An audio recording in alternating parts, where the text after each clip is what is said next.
আজ বানাবো বাঙালির একটি পছন্দের পদ শুক্তো, যা অনুষ্ঠান বাড়ির মতোই বাড়িতে খুব সহজ উপায়েই বানিয়ে নিতে পারবেন। সবজিতে নিয়েছি বেগুন, কাঁচকলা, সজনে ডাঁটা, আলু, উচ্ছে। সবকটা লম্বাভাবে একই সাইজে কেটে নিয়েছি। আর নিয়েছি বাড়িতে তৈরি বড়ি। এদিকে একটি মশলা বানানোর জন্য গরম কড়াই দিয়েছি জিরে আর দিয়েছি পাঁচফোড়ন। এবার কড়াই গরম তেলে দিয়ে দেব বড়িগুলো। বড়িগুলো লাল করে ভেজে তুলে নিয়েছি। এবার সবজিগুলো এক এক করে ভেজে নেব। প্রথমে নিয়েছি উচ্ছে। উচ্ছে একটু কড়া করে ভেজে নেবার পর বেগুনগুলো দিয়েছি। বেগুন খুব বেশি ভাজার দরকার নেই, হালকা করে ভেজে নিলেই হবে। তারপর সজনে ডাঁটাগুলো একইভাবে হালকা করে ভেজে তুলে নিয়েছি। ওই কড়াতেই আবারও তেল দিয়ে দিয়ে দেব শুকনো লঙ্কা, তেজপাতা, পাঁচফোড়ন।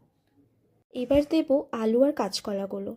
আলু আর কাঁচকলা হালকা করে ভেজে নেবার পর দিয়ে দেব আদার পেস্ট, লঙ্কা গুঁড়ো, হলুদ গুঁড়ো দিয়ে একটু নাড়াচাড়া করে নিয়ে ভাজা সজনে ডাঁটাগুলো দেব। এবার পরিমাণ মতো জল দিয়ে কিছুক্ষণ ফোটাতে দিতে হবে।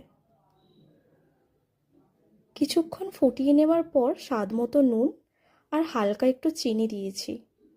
এবার দেব পাউডার দুধের জল। আপনারা চাইলে গরুর দুধও দিতে পারেন। আবারও কিছুক্ষণ ফোটানোর পর দিয়ে দেব বড়িগুলো আর দেব বেগুন, উচ্ছেগুলো। ভালো করে নাড়াচাড়া করে নিয়ে দিয়ে দেব সর্ষে বাটা আর দিয়ে দেব আগে তৈরি করে রাখা জিরে, পাঁচফোড়ন, রাঁধুনির গুঁড়ো। আর সবশেষে নামানোর সময় একটু ঘি দিয়ে দেব। দিয়ে একটু ভালো করে আবারও মিশিয়ে নিয়ে তৈরি হয়ে গেছে শুক্তো রান্না।